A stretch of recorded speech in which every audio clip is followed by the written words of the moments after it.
Somewhere in Britain, the air tears open. A shard of light hangs in the dark, turning, and on the other side of it is the past. A gorgonopsid the size of a rhino walks out of the Permian and into a suburban house. A giant insect from a time before dinosaurs gets loose in the London Underground. A saber-toothed cat stalks a theme park. They're called anomalies, these tears in time, and they do not care what year it is. They open where they want. They close when they want. And something always comes through. So a secret government team gets built to chase them, cover them up, and try to survive them. A zoologist who can name every creature that ever lived. His student, a zookeeper. A civil servant who would rather file paperwork than face a raptor. And the professor's wife, who walked into one of these tiers 8 years ago and came back with an agenda of her own. Before it's over, one of them is murdered. Time gets rewritten so hard that a woman is erased from ever having been born, and nobody left alive even remembers her face. People get stranded millions of years in the deep past, and when the British show runs out of road, the whole thing leaps an ocean to Canada, where one more rich man watches the light take one more wife. 49 episodes, 2 shows, every anomaly,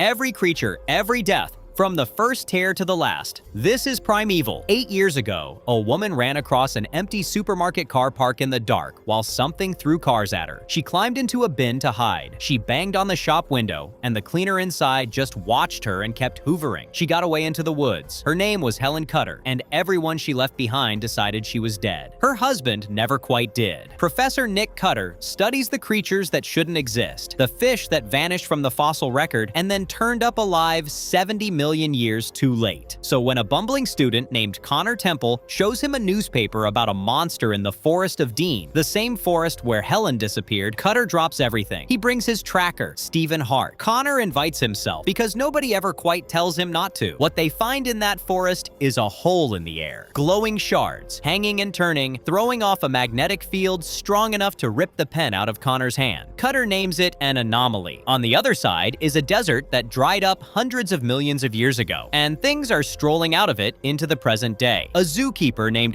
Maitland is already out there, chasing a flying lizard a little boy found and named Rex. She meets a tortoise the size of a car. Cutter meets a government woman named Claudia Brown, who kissed him in a hotel bar to shake off a creep and then confiscated Connor's phone. And a dog-shaped nightmare with far too many teeth, a gorgonopsid, is hunting through the trees. The government moves in. A civil servant called James Lester takes charge, decides the whole thing is chiefly an inconvenience, and makes Cutter and Abby sign the Official Secrets Act. Cutter goes through the anomaly into the Permian hunting for Helen, with Captain Ryan alongside him. He finds a wrecked human camp, a half-buried skeleton, a camera case with her initials scratched into it. But the dead man in the desert isn't her. He comes back. The anomaly closes with Rex on the wrong side of it, so Rex belongs to the present now. And the gorgonopsid, which everyone assumed had wandered home, comes roaring out of the tree line for one last massacre before Stephen puts it down with a speeding car and a borrowed rifle. That should have been the end of it. Lester certainly thinks so. Then Cutter, alone in his office that night, finds a living ammonite sitting on his desk. He runs outside. Helen is standing in the street, watching him. And then she isn't. Something is nesting under London. A pest controller gets bitten in the underground and dies of a venom no hospital can name. So the team goes down into the tunnels, where the walls are alive with giant spiders that scatter from torchlight. The spiders, it turns out, are innocent. The real killer is an arthropleura,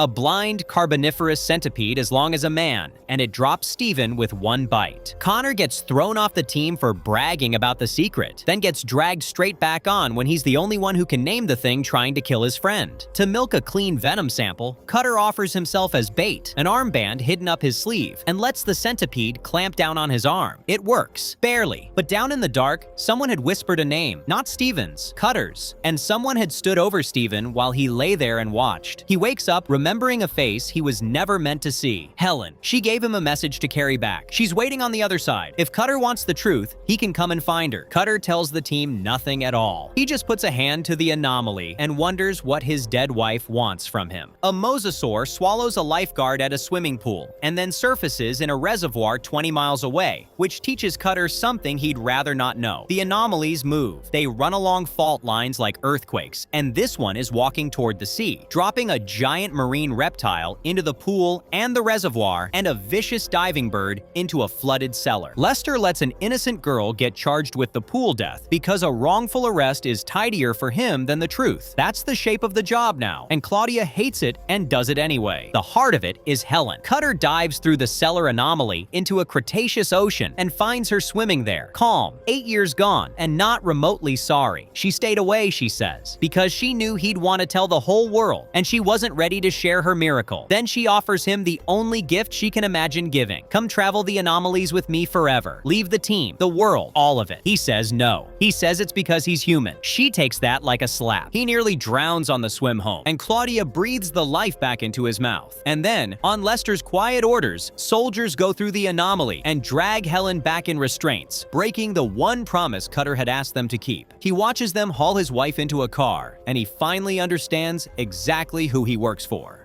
5 dodos wander through an anomaly in a football stadium, which sounds adorable right up until you learn one of them is carrying a parasite that rewrites whatever it infects into something that bites. Connor's conspiracy-obsessed mates, Tom and Duncan, steal one of the birds to prove the government is hiding something. They are, of course, completely correct, which is the cruel part. The parasite jumps from Dodo to Tom. It eats his patients first, then his mind, then turns him into a light-hating thing that hunts down his own friends. They corner him on the stadium pitch with rifles trained on his back. Connor talks him down with a memory of pepperoni pizza and Thursday night telly. And for one clean second, Tom beats the thing back and calls himself a hero. Then he dies in Connor's arms. Connor wants to walk away from all of it. Cutter won't let him, because Connor is one of a small handful of people alive who understand what's really happening, and Tom would have been proud of that. So Connor stays and weeps into Cutter's shoulder, while the team politely pretends not to look. And while all this plays out, Helen sits in an interrogation room, running rings around Lester, inventing a pride of saber-tooths just plausibly enough to be walked to an anomaly, and then bolting through it into a field full of anomalies, a temporal spaghetti junction, and gone through one door out of 100. A golfer gets ripped apart out of a clear sky, and the team spends the whole day accusing the wrong monster. There's a pteranodon, and Cutter refuses to shoot it on a hunch that it's innocent, and the hunch holds. The pteranodon only ever wanted Rex, who Connor has managed to let loose across the course, which means the actual killers are still out there. They're Anurognathus, a swarm of vicious little bat things that hunt by the smell of blood, and they trap Claudia inside a hotel with a burst blood bag soaking into her clothes. Cutter kisses her, tells her he'll be back, and sprints off to build a flamethrower out of an ambulance. It very nearly isn't enough. Then, Helen strolls in from nowhere, herds the swarm into a kitchen, and levels the entire hotel with a gas oven and a microwave. She saves Claudia's life and is gone again before anyone can say thank you. Vanished, Claudia says, like a ghost. Nobody on the team can decide anymore whether Helen is the enemy or the only one who keeps turning up when it counts. That uncertainty is the whole point of her. The very first anomaly reopens, and something walks out of it that Cutter has been dreading since the beginning. Not a creature from the deep past, a creature from the future. Helen gives it a name, a future predator, a blind tree-climbing killer that hunts by sonar, faster than a man can raise a gun, evolved from a bat somewhere down the line where humanity has stopped being at the top of anything. It followed her home out of the Permian, which makes the entire nightmare her fault, and she stays to help anyway, swearing she still loves him. The thing has babies stashed in a storage yard. It keeps a pantry of human corpses. Cutter kills the adult by shattering a greenhouse roof to jam its sonar with falling glass, then puts a round through its skull with his eyes gone flat and cold. Then he leads a mission back into the Permian to seal the future anomaly for good. And Helen comes along, because Helen never helps for free. She just wants to see what's on the other side of tomorrow. The Permian eats them. A mother predator and a gorgonopsid shred each other over the young. Captain Ryan bleeds out in the dirt and realizes, far too late, that the nameless skeleton from the very first mission was always going to be his own, a predestination trap, snapping shut right on schedule. Cutter chooses to go home, not for Helen. He finally knows where he belongs. And on the way out, she twists the knife she's been saving all along. Before she vanished 8 years ago, she slept with Stephen, his wife and his best friend. She offers Stephen the anomalies one last time, and Stephen looks her in the eye, tells her she can be a real piece of work, and turns her down. She steps into the past alone. Cutter turns back to the team, still still glowing from the wind, and asks where Claudia is. Nobody knows who Claudia is. He grabs Lester by the collar and describes her. Blank faces, every one of them. And Nick Cutter understands, with the ground falling away beneath him, that whatever they did back in the Permian rewrote the world. And in this new version of it, the woman he was falling for was never born at all. Cutter comes back through the anomaly into a present that's subtly horribly wrong. Claudia Brown is gone, not dead, erased, and standing in her place is a slick new second-in-command named Oliver Leak and a gleaming new headquarters called the Anomaly Research Center. The team has a building now, the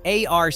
Nobody remembers the world Cutter remembers, and when he tries to explain that history itself has changed, they decide he's finally lost it. Only Connor half believes him. There's no time to mourn a woman nobody else recalls. Raptors are loose in a shopping mall. Cutter insists on taking them alive, convinced now that killing creatures is exactly what fractured time in the first place, and he and Stephen tranquilize the pack and haul them home to the past. Then Cutter meets the ARC's brand new public relations officer. Her name is Jenny Lewis. She is poised, cool, and utterly unbothered by dinosaurs, and she is wearing Claudia Brown's face. A skyscraper fills up with sulfurous fog and giant Precambrian worms that live inside the mist, and the team fights them desk to desk. A worm swallows Connor's head whole on a staircase, and Cutter has to hack it in half with a saber off a display wall to get him back. Then Cutter works out that oxygen is poison to the thing, cranks the building's heating until the worms burst, and hoses down what's left. But the real story is quieter. Connor gets picked up by a poised, effortless woman named Caroline, so far out of his league that Abby loathes her on sight, and the jealousy is the giveaway, because Abby's problem with Caroline was never actually about Caroline. Helen is back too, patched up from a Cretaceous wound in Stephen's flat, telling him to be gone before the team arrives. And when Cutter finally works up the courage to knock on Jenny Lewis's door and explain everything, her fiancé answers instead. He mumbles an excuse and leaves. He never sees Helen parked across the road, watching, smiling like she's already 3 moves ahead. Connor unveils his masterpiece, the Anomaly Detection Device, the ADD, built with Oliver Leak, a wall of screens meant to catch every anomaly the instant it opens. It fails its first real test, because the Smilodon savaging a theme park has been in the present for months, long before the detector ever switched on. A woman named Valerie has been hiding the saber-tooth, feeding it, calling herself its mother, burying the boyfriend it killed in a shallow grave. Cutter tries to warn her the animal is past reasoning with. She walks toward it anyway, certain it would never hurt her, and it kills her while Stephen's tranquilizer dart is still taking hold. Then Leak tells Cutter the Smilodon conveniently died on the way home and had the body destroyed before anyone could examine it. And in a quiet car somewhere, Oliver Leak hands Caroline an envelope for everything she's learned about Connor and Abby. She was never real. She has been working for Leak the whole time. A future shark and a pack of seal-like mer creatures are dragging people down into the canals and storing them alive as food, and one of the people they store is Abby. Connor goes into the black water after her. He follows her through an anomaly onto a dead future shoreline under a lightning-cracked sky and finds her hanging off a cliff with the mer massing below. She begs him to let go so they don't both die. He tells her he loves her instead, and Cutter's hand comes down out of nowhere and hauls the two of them up. They get her back. Cutter tells Abby what that dead future really was, that mankind will be long gone before then, or maybe just return to the water it crawled out of, the mer perhaps being what's left of us. Neither Connor nor Abby says the rest of it out loud, because Caroline is at the flat door again, and Connor leaves with her. And in a parked car, a masked mercenary called the Cleaner reports into Leak, and Leak reports to a shape sitting in his back seat. It leans forward. It's Helen. She tells him not to disappoint her again, and then she simply isn't there anymore. A little girl chases her dog through an anomaly into the Silurian, a starlit desert where enormous things move beneath the sand. Cutter and Stephen go in after her, and the whole rescue becomes a slow, breathless crawl across the dunes, careful not to wake the giant scorpions buried underneath. They find proof somebody was there first. Mercenaries sent through by Leak, torn to pieces, a set of night vision goggles with the entire massacre still recorded on them. Cutter grabs the goggles because they're evidence of the traitor inside the ARC, and drags them and the girl through a closing anomaly, one scorpion length ahead of death, landing in a prehistoric-themed amusement amusement park where Lester is waiting to welcome him back. Meanwhile, Helen turns up in Stephen's shower and quietly keeps poisoning him against Cutter and Lester, feeding him just enough truth to keep pointing him the wrong way. And back at the ARC, Cutter sets the goggles down on his desk, steps out for a coffee, and returns to find them gone. Somebody inside is watching everything he does. A Colombian mammoth is stampeding down the M25 in broad daylight, and Stephen is nowhere to be found. When he finally surfaces, he's brought Helen with him, still murmuring in his ear, and Cutter fires him where he stands. Stephen throws the affair in his face one more time. Cutter punches him in the face and throws him out of the ARC. Then Cutter lays his trap. He fakes an anomaly on the detector to see who runs for it first, and the traitor comes up as Jenny Lewis, which is wrong, and it is. Leek set her up. Oliver Leek is the enemy, and he's already smuggled a future predator into the ARC and turned it loose on the staff. The thing hunts Lester through the empty corridors until Lester jams its sonar with a stereo, and, at the last possible second, impales it on the tusks of the mammoth he's just released. Lester, of all the people in the world, walks away from it. The team tracks Leek to a hidden base, hoping to get Rex back from Caroline. Leek is waiting for them and knocks them all cold. They wake in a red-lit room, and they are not alone. Leek is there, Helen is there, and behind them, caged in rows, is an army. Scutosaurus, Arthropleura, raptors, a Smilodon, Myrrh, scorpions, every monster they ever barely survived, gathered under one roof. Leek has built a creature prison and a plan to match it. 12 monsters ready to be loosed across the country. Chaos he can rule from behind. A guard of future predators to make himself untouchable. Helen is the mind he's renting. She wants his base for an experiment of her own. She wants to change time on purpose, to prove the anomalies opened so that humanity could engineer its own future. And she's convinced she can turn one more Claudia into one more Jenny if she just does it deliberately this time. It falls apart the way these things always do. Connor's old sabotage virus wipes Leek's system and throws every cage open at once. The team runs. Lester's soldiers quarantine the 12 monsters before they can be released, and when Leek tries to use Cutter as a hostage, Cutter tells Lester not to waste a thought on him, then short-circuits the neural clamps that keep the future predators obedient. The pack turns on Leek and tears him apart while Lester watches without so much as a flinch. That leaves the creatures rampaging loose in the base, and one door that can only be sealed from the inside. Whoever locks the chamber stays in it, with the monsters. Cutter moves to go. Stephen knocks him flat to the floor, steps through the door, and pulls it shut behind himself. He'd betrayed Cutter once, years ago, with Helen. This is how he chooses to answer for it. Cutter claws at the glass and screams. Stephen never opens the door. The creatures close over him, and then they turn on each other. And in the noise, Helen slips quietly away. They bury Stephen Hart. Every one of them comes, even Lester. And when it's over, Cutter hangs back at the graveside and takes out the one photograph he has left of himself and a woman the rest of the world has forgotten, Claudia Brown. And finally accepts that she is never coming back. He tears the picture up and lets the wind take the pieces. Then Helen visits the grave alone. She sets a fossilized ammonite on the headstone and tells Stephen to be patient because the future can still be changed. And out of the trees, one by one, several soldiers in identical uniforms step into place around her, every one of them wearing the exact same face, all of them waiting for her order. She looks out over her army and she smiles. Stephen Hart is dead. Nick Cutter blames himself for it, and he is going to keep blaming himself right up until the anomalies stop caring about his feelings, which is never. The team regroups anyway. Jenny Lewis takes point. The government starts circling, and the work does not wait for anyone to grieve. Jenny Lewis is back with the team, and her first job is talking Cutter out of drowning in guilt over a dead friend. Then the detector screams. British Museum. A creature called a Pristichampsis, a crocodile that runs like a greyhound, has come through an anomaly hidden inside an old Egyptian artifact and eaten a museum worker named Marion. The team meets its newest member on the way in, Captain Becker, security chief, permanently armed, permanently unimpressed. Inside, they find Sarah Page, an Egyptologist convinced the crocodile is a vengeful goddess come to punish her for touching the exhibit. Connor talks her down, barely. They chase the thing across London, through a shopping mall, into the Thames, and back to its anomaly, where Sarah has worked out the trick. The ancient Egyptians worshipped these animals, so the team bows. The crocodile, treated like a god one last time, walks home, and Sarah lands herself a job. Meanwhile, Lester meets his new government minder, Christine Johnson, a woman he describes as a velociraptor, only better dressed. She is far too interested in the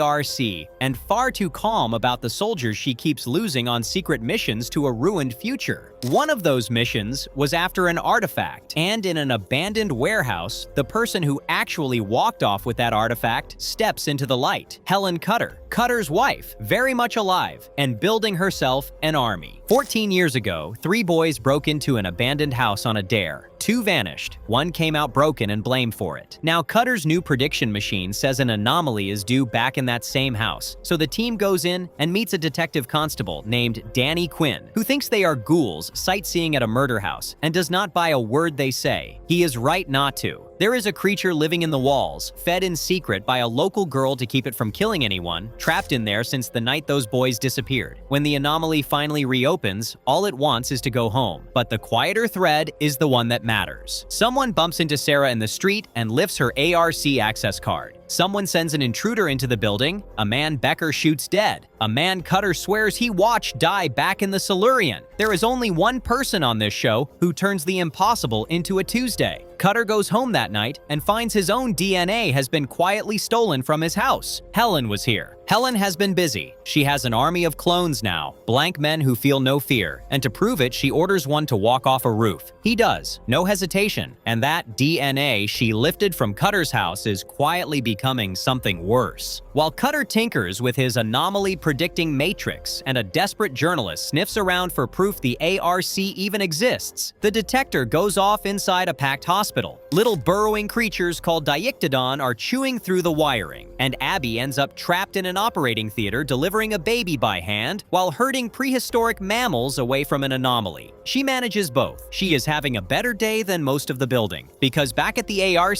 Helen makes her move. She has cloned Cutter himself. Her copy walks straight through security, shuts it down, and lets the army in. The team is overpowered, locked up, and Helen sits Cutter down for a chat. She tells him the ARC is what builds the future predators, that all of this ends the world, and that she is the only one trying to stop it. Becker and Connor free the others and broadcast a recording of Helen's own voice, ordering every clone to stand down. They obey, all except one. The team clears the building, and then Cutter realizes Helen is still inside, and against every scrap of good advice, he goes back for the woman who has spent 2 seasons ruining his life. He finds her. He takes the artifact. He tells her the truth, that he has no idea what it does. Helen pulls a gun. Cutter, tired, done, unafraid, tells her she was never as clever as he thought, so she shoots him in the chest and walks away. Connor finds him on the floor. Cutter presses the artifact into his hands, asks him to unravel its secrets, tries to say something to a woman named Claudia Brown that nobody left alive remembers, and dies there on the concrete. Connor carries him out, and the team that built its entire world around Nick Cutter stands over his body and has no idea how to keep going. Nobody at the ARC is okay. Connor is drowning, trying to decode Cutter's artifact, fix the detector, and finish a device that can lock anomalies shut, all while grieving. Lester makes Jenny team leader, and somewhere across town, Christine Johnson straps a live future predator to a table and orders it vivisected because she wants whatever makes it deadly for herself. Then an anomaly opens at an airport, and something enormous comes through. Not a T-Rex, Connor insists, but a Giganotosaurus, bigger and faster and worse, which the team cheerfully nicknames the G-Rex right before it starts eating people on the runway. Connor lures it with a luggage cart, crashes, nearly becomes lunch, and gets bailed out by a man in a stolen helicopter. Danny Quinn, retired from the police, obsessed with the anomalies, and now flying a dinosaur back through its own doorway on purpose. Connor slams the thing shut with his new locking device just as Danny warns there is a whole pack of them on the other side. Jenny thanks him, then tells him she has to arrest him. Danny, naturally, is already gone on a motorbike. 2 people say the same thing to each other that day without meaning to. Cutter would have been proud of you. Meanwhile, Connor discovers the mysterious man calling Abby's phone is not a boyfriend, but her younger brother Jack, moving into her flat, which means Connor is moving out. And Christine Johnson sits alone, staring at an anomaly of her very own. An anomaly opens in a rich man's flat, and something walks out that you cannot shoot, cannot outrun, and really do not want to breathe near. A fungus from the future, contagious as a rumor, that turns people into shambling mushroom creatures from the inside out. Sir Richard Bentley catches it, and so does one of Johnson's men who was snooping where he should not be, which Lester finds genuinely hard to explain to the next of kin. Fire only makes the spores spread. Cold is the answer, and Connor nearly freezes himself solid proving it. If you want to know whether a British sci-fi show from 2009 will actually kill a Mushroom Man by cranking the office thermostat down to 25 below, this is your one warning to subscribe before you find out. They do kill it, but Jenny is infected, saving the day, dies for a moment, and comes back changed. Danny Quinn finally talks his way onto the team, and Lester and the others make him the new leader, right in front of a furious Christine Johnson. And Jenny, handed a box of Cutter's things, finds a photograph of a woman named Claudia Brown, a woman who by every record never existed, and something in her quietly breaks. She has watched Cutter die, nearly died herself, and now history is lying to her face, so she quits. She takes one last look at the place and walks out for good. Christine Johnson finally storms the ARC outright, seizes the artifact, and throws Lester out of his own building. Danny, Connor, Abby, and Sarah run for it with the artifact and end up hiding in an abandoned 1930s cabin ringed by unexploded landmines, which turns out to be the least of their problems. An anomaly in a nearby bunker is spitting out terror birds, enormous flightless killers that hunt in packs and treat the minefield as a buffet. Danny beats them with their own distress call, luring the flock back through the anomaly, but the wind goes sideways when Becker, following Johnson's orders, arrests the whole team. Lucky for them, Lester kept a card up his sleeve. Johnson was recorded calling the government minister a glove puppet with the intelligence of a root vegetable. That tape went straight to the minister, and just like that, Lester walks back in while Johnson walks out snarling that this is not over. An anomaly at a scrapyard drops a Dracorex, a spiky little dinosaur with a broken wooden spar lodged in its shoulder, followed by a fully armored medieval knight who announces in Latin that he is in hell and rides on to glory. His name is Sir William de Mornay, a mercenary hunting a dragon to buy back his soul, and modern London does not agree with him. He wrecks a pub, sword fights Danny, and finds his own grave in a ruined church, which does nothing for his mood. Sarah, dressed for the wrong century, tracks down his story and offers him a better one. He is not damned. He has a wife and a long, peaceful life still waiting if he drops the quest. William breaks down, throws away his sword, and goes home to be a hero the honest way. The Dracorex goes home too. Everybody for once survives. Giant insects called Megopterans come through an anomaly at a racetrack, and Abby's brother Jack, playing detective with a stolen detector, accidentally drives a car straight through the anomaly into the ruined future. The team goes in after him, into a rotted London crawling with future predators, and it costs them. Becker throws himself to the predators as bait so the others can haul Jack out of a pit, and for a long ugly stretch, everyone believes he is dead. He is not. He turns up alive with a gun and perfect timing, because this show will murder Nick Cutter, but it will not touch Becker. The team escapes as the predators and the insects tear into each other. On the way out, Danny spots Captain Wilder dragging a mysterious young woman through the ruins, files it away, and runs. Jack, thoroughly cured of curiosity, moves out. And Abby, softened by the whole ordeal, finally kisses Connor. Only took a trip to the apocalypse. Danny breaks into Christine Johnson's base against orders, because Johnson is holding that mystery woman from the future, a prisoner who calls herself Eve and claims everyone in her time is dead. He gets her out. Meanwhile, an anomaly drops a herd of Embolotherium, enormous rhino-like beasts, into the countryside, and a stampede nearly flattens a campsite until Eve calmly opens an anomaly in front of the charging herd and shuts it behind them with a handheld device the ARC would kill to own. Eve insists on being taken to the ARC.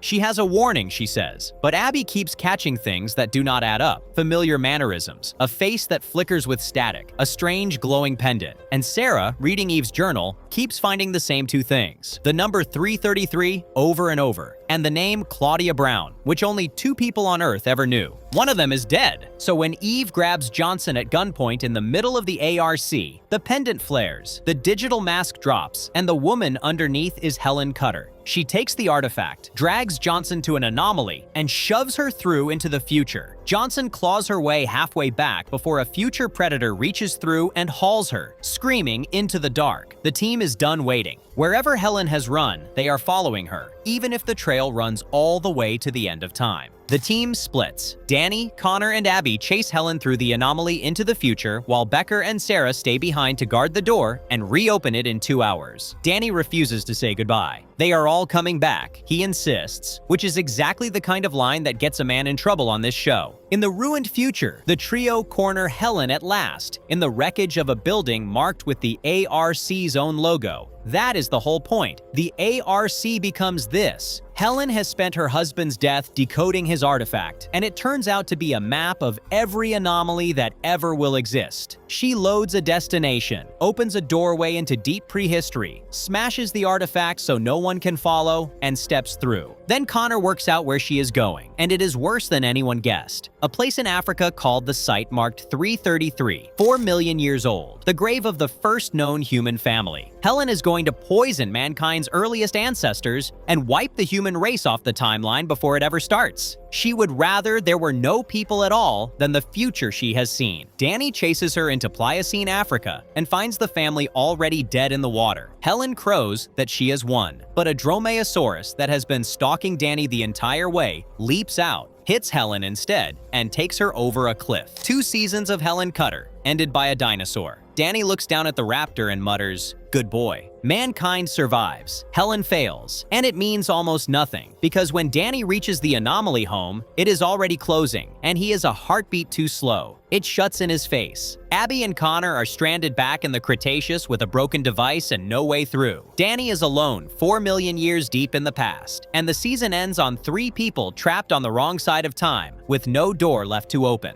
A year ago, 3 people chased Helen Cutter through an anomaly and none of them walked back out. Danny, Connor, Abby, gone. Every rescue mission that followed failed, and one of them cost Sarah her life. So the ARC buried its old ghosts and rebuilt. New headquarters, new rule that field agents come from military backgrounds only, new backing from a company called Prospero Industries, and a whole new team who never knew the people they replaced. Matt Anderson leads it now. A quiet man who keeps daydreaming about a dead gray wasteland he refuses to explain. Jess Parker runs operations. Captain Becker runs the guns, though Matt has just handed him something worse than guns, non-lethal energy weapons called EMDs. Becker thinks they are glorified tasers, so Matt shoots him with one and drops him where he stands. Point made. Meanwhile, stranded in the Cretaceous, Abby and Connor are still eating roots and running from a Spinosaurus that thinks their camp is a snack bar. Then Connor raids a raptor's nest to get Abby's blanket back and finds something impossible in the twigs. Helen's anomaly opening device, cracked open and dead. Abby sarcastically tells him to shake it. He shakes it. It works! They come home, straight into the arms of a team that does not recognize them, and a Spinosaurus that follows them through. The thing rampages across the city until Connor drops the device down its open throat, and an anomaly blooms inside the dinosaur and swallows it whole. Reunion, sort of. Lester is glad they are alive. Then he tells them the new rule means neither of them gets their old job back. And somewhere in a quiet country estate, an old man named Gideon listens to Matt report that Abby and Connor are home, and the two of them keep talking around a secret. Someone inside the ARC is going to end the world. They just do not know who yet. Abby gets thrown a scrap, running the creature menagerie. Connor gets nothing, so he tracks down an old university friend, Duncan, a man who has gone all the way down the conspiracy rabbit hole and is living rough in the docks, muttering about a monster. The monster is real. It is a Caprosicus, a boar-faced crocodile flushed down a drain as a baby 5 years back, grown huge on the bodies of homeless men. It kills a soldier, escapes a shipping container midair, and gets loose in a maze of steel before Matt, Connor, and Abby finally put it down together. But the real move happens back at the ARC. Matt finds a loophole. Abby and Connor were hired before the military rule existed, so legally, they were never off the team. Reinstated. Connor cheekily wrangles a pay rise on top. Everyone is happy. Except one question hangs in the air. Why did Matt Anderson, a stranger, fight so hard to put those two back on his team? What does he need them close for? 3 travelers fall through an anomaly into a theater, hunting modern medicine for a dying girl named Charlotte. They are too late. She dies, and it turns out she was carrying smallpox antibodies, a woman out of her own time. Her companions scatter. Ethan vanishes with a grudge, and a woman named Emily is chased through the anomaly by Matt, who drags her back unconscious as tree-climbing raptors slip loose into the present. Emily is no ordinary runaway. She is Lady Emily Merchant, born in London in 1840. Matt hides her at his flat and promises to send her home when the next anomaly opens. At the ARC, Connor is dazzled by Philip Burton, the wealthy scientist bankrolling everything. Then Connor's own security upgrade accidentally seals Philip in an airless room and nearly kills him on day 1, before Connor hacks his own back door and saves him with seconds to spare. A grateful Philip almost tells Connor about a secret project. Almost. He says only 2 words, New Dawn. And Matt visits his dying mentor Gideon, who whispers that he is close to naming the person who causes the catastrophe. Philip maybe, Connor maybe, a stranger maybe. From the shadows, Ethan watches Emily and starts sharpening a knife. An anomaly opens in a school canteen during Saturday detention, and a teacher gets devoured by a theracephalian, a half-reptile thing whose venom turns flesh purple. A gang of bored teenagers hack the school's door locks to prank each other and accidentally trap the ARC team inside with the nest. Becker gets bitten. Matt packs the wound with salt to slow the venom. Connor and 2 kids mix poison gas in the science lab and wipe the creatures out. 2 people die anyway. Underneath the monster hunt runs the quieter fight. Philip orders the whole menagerie destroyed, Rex included, calling them too dangerous. Abby and Jess try to smuggle the animals out until Jess watches a girl get killed and loses her nerve. So Lester and Matt corner Philip on the only thing he cares about, his legacy. Sign off on the cull, they tell him, and history remembers you as Burton, the man who slaughtered dinosaurs. The menagerie lives. Back at his flat, Emily opens the door. It is Ethan. A remote coastal village called Witchfield is losing its livestock and whispering about a worm. The worm is a labyrinthodont, a 25-foot amphibian, and there are 2 of them in a cave. The anomaly there keeps flickering because a local farming family has been dumping acid into the water to strip the dye off smuggled diesel. Abby gets knocked cold in a truck, and the creature swallows her black box, which makes Connor believe she is dead. She is not. She saves him with a dead man's shotgun,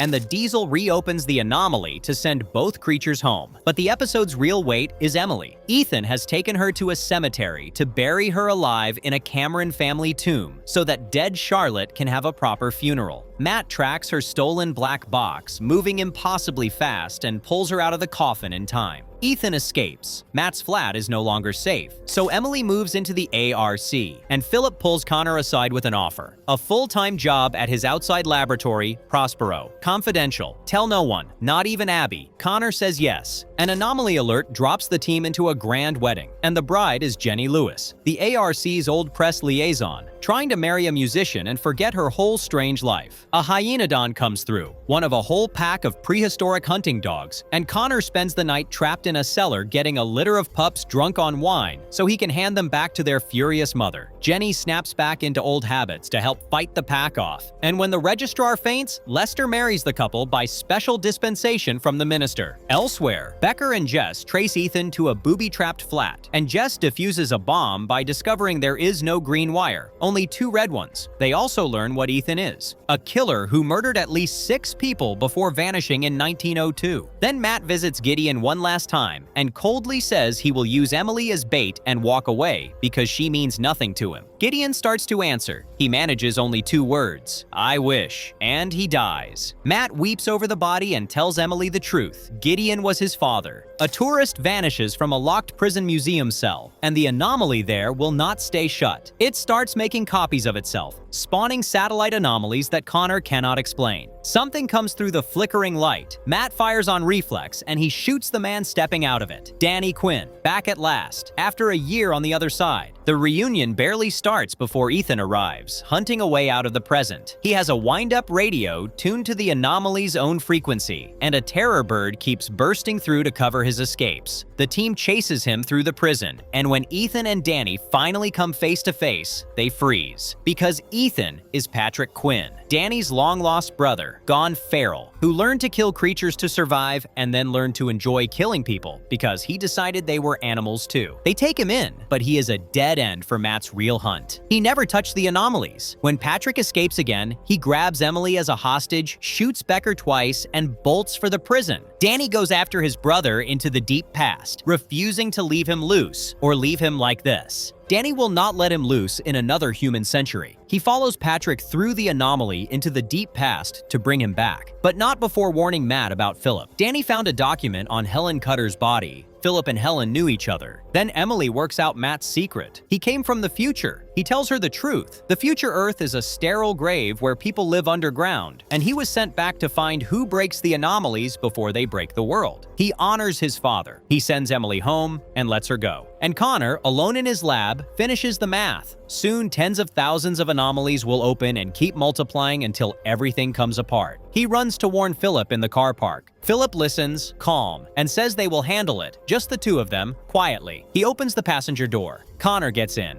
The road buckles under Lester's traffic jam, and a construction worker gets dragged underground by something with too many legs. Burrowing insects from the future, tunneling a network under the whole city, and stockpiling people in cocoons. The EMDs do nothing on the highest setting, which is the first clue that Matt knows more than he is saying. He calls for lethal weapons the moment the EMDs fail, and Abby notices. The team traces the nest, the creatures snatch Connor, and he refuses to run. He rigs the building with gas and detonators and rides out the explosion in a dumpster while the whole nest burns. But the real turn belongs to Philip. He pulls Connor away with a signed non-disclosure agreement and shows him the secret at last. New Dawn, an enormous machine that Philip swears will harness the anomalies to give the world clean, free energy. Connor is hooked. Philip assigns him a bright new assistant named April Leonard, who quietly reports everything back to her boss and is told to find out whether Danny said anything about Helen Cutter before he left. Off to one side, Lester spends the whole crisis excited about a phone call from the cabinet about a knighthood, convinced it is for him. It is not. It is for Philip. Lester finds out from the departing minister and detonates in his own office. He does not know the half of what Philip is really building, and Matt finally stops hiding. He takes Abby aside, shows her holographic footage of a dead future Earth, points to images of Connor and Philip, and tells her the truth. He came back to stop the end of the world, and he needs her help. A British nuclear submarine loses power in the North Sea and finds an anomaly is the reason, along with a swimming theropod on its bridge and a pod of pliosaurs circling in the dark. The team goes aboard and packs the theropod into a freezer to keep it dazed, but the blackout kills the locks, and it bursts out to devour the crew one by one. The sub drifts helplessly through the anomaly into the Jurassic. Back on land, Admiral Marston does the cold arithmetic. The North Sea is the busiest submarine lane on the planet, and if a British nuclear boat simply vanishes off the coast with American, Chinese, and Russian subs nearby, that is how a world war starts. So he decides the safest fix is to nuke the anomaly, which nearly nukes the submarine when it slips home a moment too early. They fire the theropod out of a torpedo tube as bait for the pliosaurs, lock the anomaly with a second torpedo, and survive by seconds. The Prime Minister personally chews the Admiral out, to Lester's enormous delight. Under the Monster of the Week runs the slow poison. Abby watches Connor take a call from Philip and tells Matt it felt like old times, the two of them at an anomaly. Then she warns Connor flat out that Philip is dangerous. Connor tells her that when his work is done, she will be proud of him. She says through tears that she already was. And Abby finally makes Matt open the envelope she has been carrying. He has been quietly twirling Emily's dagger, missing her. The paper reveals what became of Lady Emily Merchant after she went home. She has been locked away in Bedlam Asylum,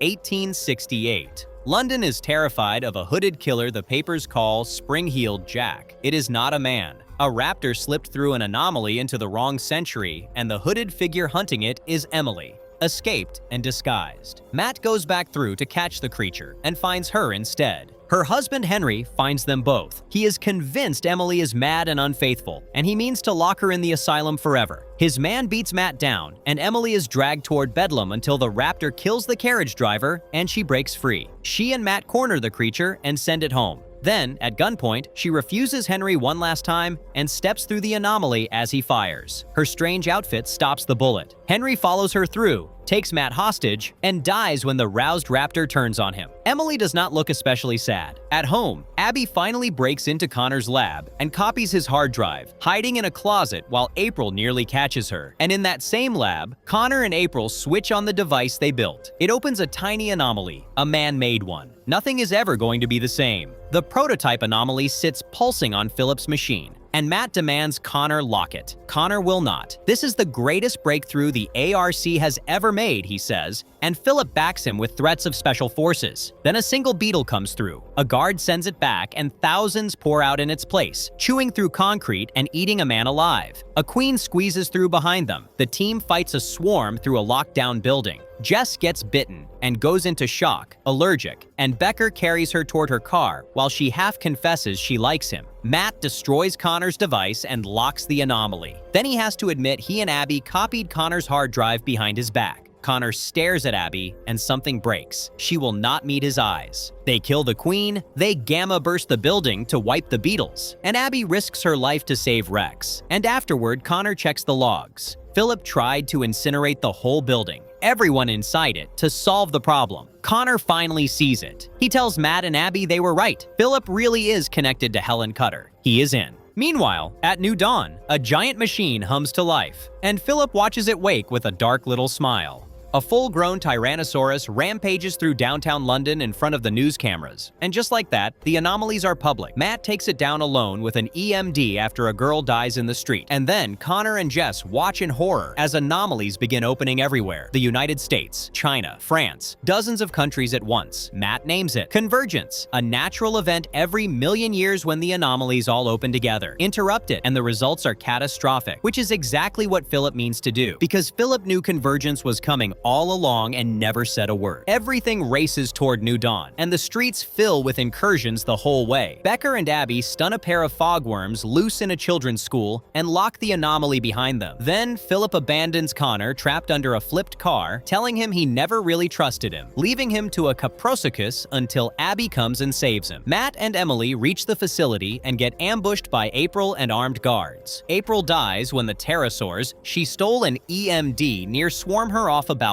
In the control room, guards pin Matt while Philip flips the final switch. Connor climbs the machine to disable it, gets it wrong, and falls backward into the massive anomaly as Abby and Emily arrive too late to catch him. New Dawn drains every other anomaly on Earth to feed itself. Convergence stops. Matt watches the world go quiet and understands he has failed. Connor wakes in a dead gray desert with a mutated future predator running him down. This is Matt's home, the end of everything. Matt fights his own guards, goes through after Connor, and Abby follows him. And together they drag Connor into an underground bunker while toxic storms scour the surface. Connor does not want to be saved. He built this world, he says. Helen won. Humanity is extinct. Then Abby whispers something to him that no one else hears, and it puts him back on his feet. They make it home. Outside New Dawn, they find Philip, finally awake to the truth that Helen used his ego to end the world. The building will not stop the anomaly, so Philip chooses to blow it apart with himself inside. It is not enough. The great anomaly still stands. So the team hauls Connor's little prototype anomaly into the back of Becker's truck, and Matt drives it straight into the giant one, planning to destabilize it and die doing it. It works. The anomaly closes. They mourn him, and then he walks out of the dust, alive. Abby proposes to Connor. He says yes. Lester wonders aloud whether Philip's machine ended the anomalies for good, right before a train vanishes at King's Cross. The team heads out, and Matt, alone in a dark corridor, sees a figure walk toward him. It is another Matt. Filthy, scarred, wrong. And the second Matt looks him dead in the eye and tells him he has to go back. And that is where Primeval ends. 5 series, a team half in the grave, and a scarred man out of a ruined future telling the last hero standing that none of it is over. But the anomalies were never a British problem. A tier in time does not care about borders. While the ARC was fighting them in London, one opened an ocean away in Canada and started this whole nightmare over from scratch. Same phenomenon, same rules, and a brand new team that does not know a single thing the London crew learned the hard way. This is the spin-off, Primeval New World, and the two shows are stitched together tighter than either one lets on. Watch for a familiar face. New city, not London. Vancouver, not a professor and a soldier this time, but a tech mogul who watched something come out of the light and take his wife. The anomalies never cared about passports. 2 base jumpers leap off a Vancouver rooftop. Jill lands clean. Jack does not, because something with wings is already up there waiting for him. And by morning, the police are scraping what's left of him off a downtown street. Enter Evan Cross, who owns a company called Cross Photonics and runs a secret little unit out of a sealed vault they call the Tank. His people are Toby Nance, a genius who lives inside her computers, Mac Rendell, the cocky new hire, and Angelica Finch, the chief financial officer slowly going gray watching Evan set money on fire chasing time portals. He recruits Dylan Weir, an animal expert from Predator Control, who has the misfortune of being good at her job. They lose someone fast. Tony Drake goes into a service tunnel alone, and a Utah raptor finishes him. That's the show telling you the rules early. There are no plot armor deaths here. There's just who's next. And there's a stranger. A twitchy British guy named Connor Temple keeps lurking at the edges, breaking into the tank. Stealing a broken device, Evan hid behind a photo of his dead wife. Connor warns him, leave the anomalies alone. pull the wrong creature out of the wrong century, and history unravels. Evan, being Evan, does not take advice. They save a kid from a pteranodon nest, freeze the monsters in cryo, and then the episode does the thing that makes this whole spin-off work. It flashes back 6 years. Evan and his wife Brooke, an abandoned warehouse, a glowing anomaly, and an Albertosaurus that kills her while he watches. Something tackles Evan out of the creature's jaws at the last second. A man in a jacket stitched with a strange badge. And in the present, Evan walks into a sealed, refrigerated room, scratches the frost off a hidden glass case, and there's a frozen body inside, wearing that same jacket, same badge. Hold on to that badge. It's the reason a British show and a Canadian one share a bloodstream. Something is eating oil workers in a coastal bay, and the locals think it's a sea serpent from the old stories. It isn't. It's a titanoboa, a snake the length of a bus that hunts by sound, which is why it swims right past a man in a kayak without noticing him.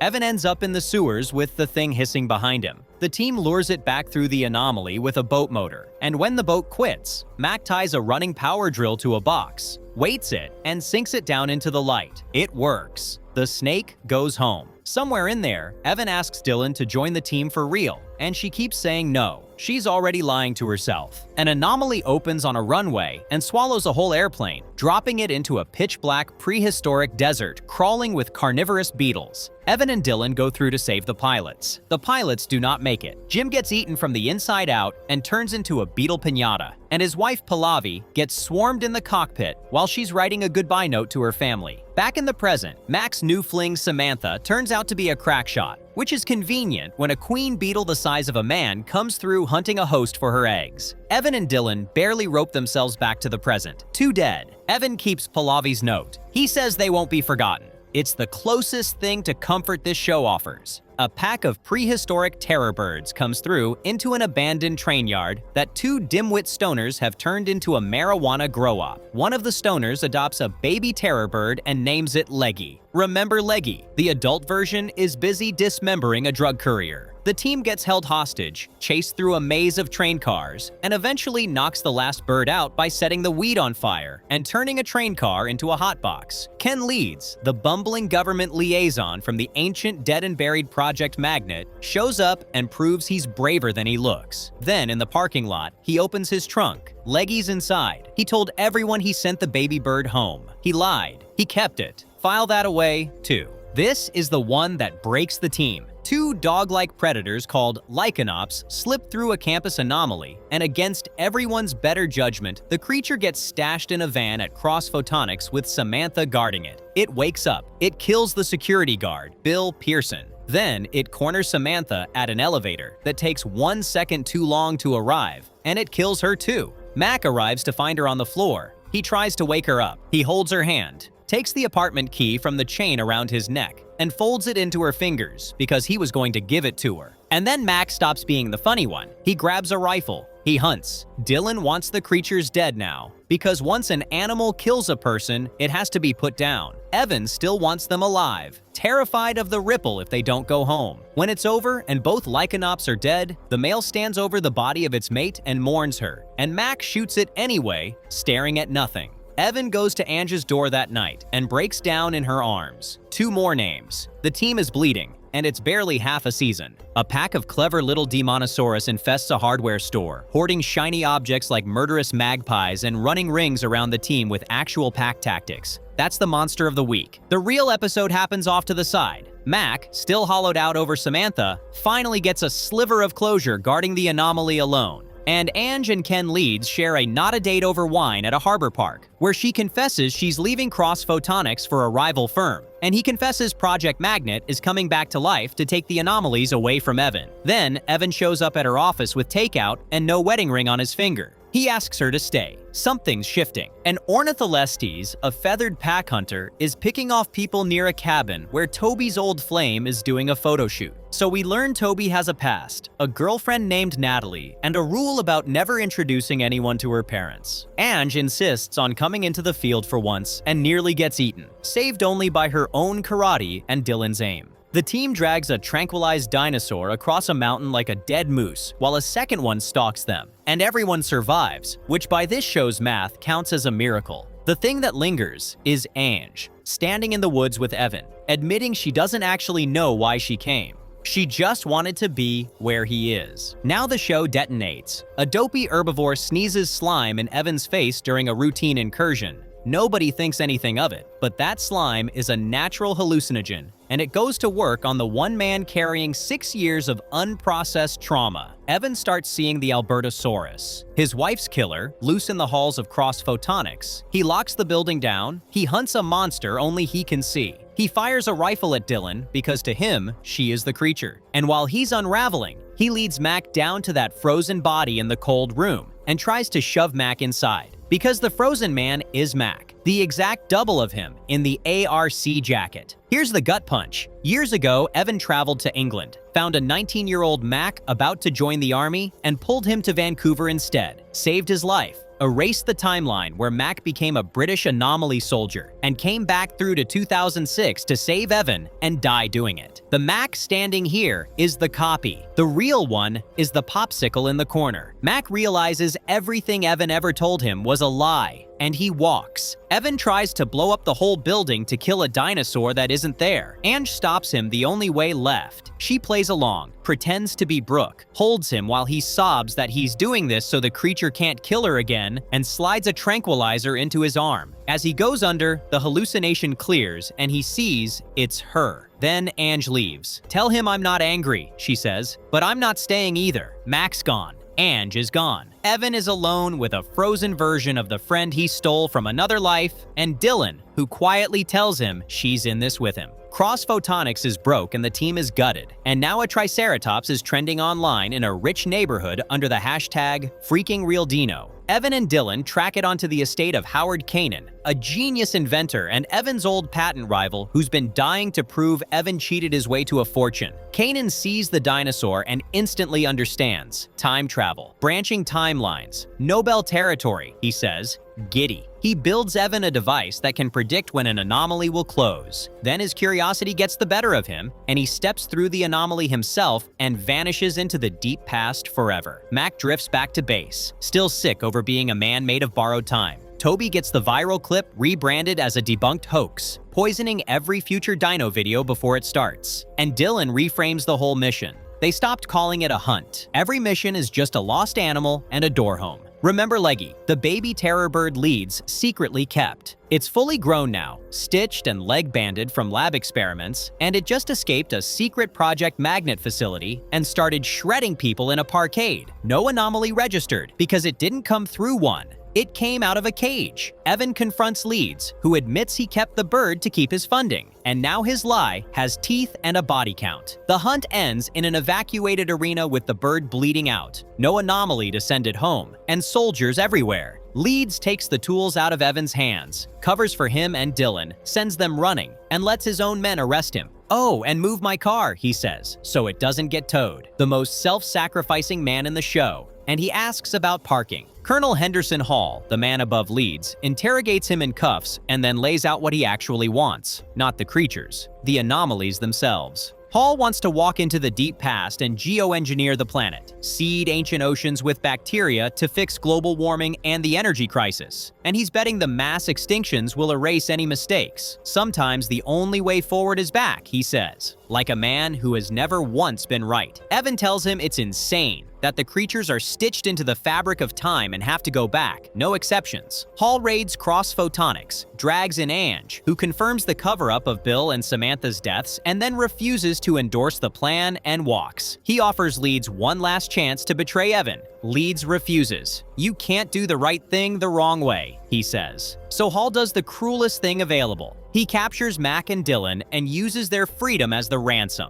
To save his friends, Evan hands over his technology, and whatever he builds next, Hall wins. A Brontoscorpio, a scorpion bigger than a man, comes through an anomaly in an abandoned copper mine. And in the fight, it scratches Toby across the leg with its stinger. Venomous, almost certainly fatal. The only cure is a sample of venom from the creature that poisoned her, which means going back through, which means Evan, Dylan, and a freshly unjailed Leeds stepping into the light after it. What's on the other side changes everything. Not one world, dozens. A shore ringed by anomaly after anomaly. A temporal spaghetti junction where every doorway in time knots together in one place. The Scorpion could be behind any of them, and one of those doorways opens onto the old cold room at Cross Photonics, 6 hours before the 2006 incursion. 6 hours before Brooke dies. Evan wants to save her. Of course he does. Dylan begs him not to touch it. Change that day, and you unwrite the present. Unwrite the team. Unwrite the two of them ever meeting. That would probably be for the better, Evan says, and you can watch it land on Dylan's face like a slap. She walks away to keep hunting the Scorpion alone,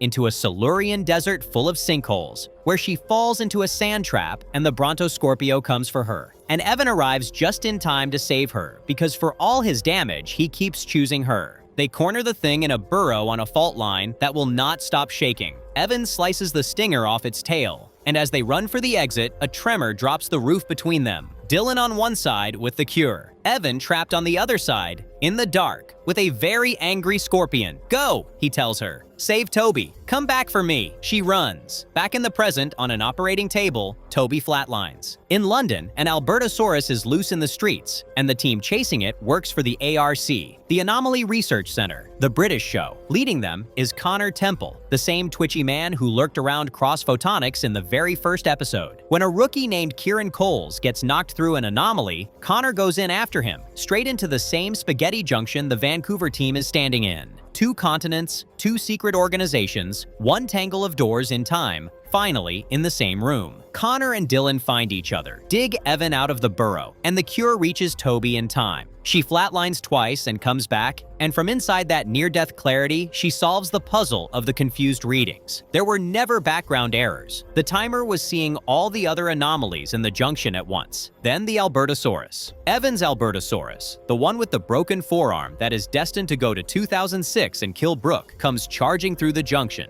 and Colonel Hall's soldiers pour in and tranquilize it before it can. Evan is horrified because Hall just yanked the load-bearing beam out of history. Everything Evan is depends on that creature doing the terrible thing it's supposed to do. Hall, oblivious as ever, drags the dinosaur and the 2 ARC agents back to the present for questioning. The rest of the finale is a desperate scramble to put a monster back on schedule. Connor and Kieran get sent home to England to preserve their own timeline. Connor warning Ange one last time that Evan, Mac, and Dylan steal the keys. The Albertosaurus breaks loose and rampages through a gas station, and they herd it with flamethrowers back into the mine, back through to 2006, where it belongs. And then the arithmetic lands. If the Albertosaurus goes to 2006, it kills Brooke. That was always true, which means Evan is and always was the reason his wife died. It breaks him all over again. But it's worse than that. The timeline where Mac became a soldier and traveled back to save Evan in 2006 got erased when Evan pulled him to Vancouver. On the other side, the Albertosaurus lunges at Evan's younger self, and Mac hits him from behind and drives him to the floor, exactly the way it was always meant to happen. History clicks back into place, except the frozen man in the cold room was never a British soldier at all. He was always Mac, in a Canadian uniform, dying on a cold floor in 2006 so his friend could live.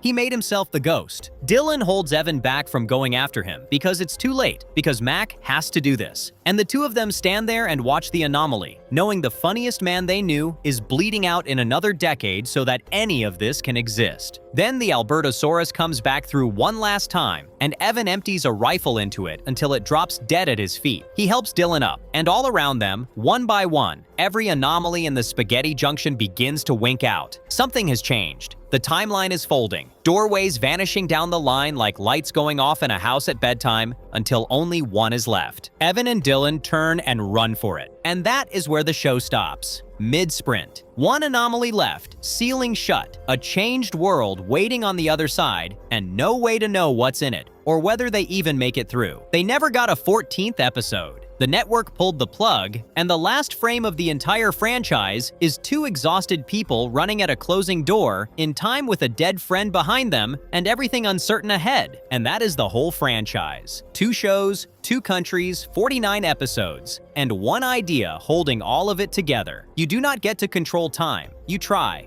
And it takes everything you love. Nick Cutter learned it, Helen died proving it, and Mac Rendell ran into the past and died so Evan could live. The loop was always closed, and New World never got to close its own loop. canceled after a single season, it ends marooned on a cliffhanger. No reveal of what waits on the other side. A franchise obsessed with people stranded behind doors that shut too soon. The leap, not the landing. If you want more shows that deserved better than the ending they got, the sci-fi recaps are on screen right now. And if canceled shows getting a proper send-off is your kind of thing, hit subscribe. That is how the next one gets made.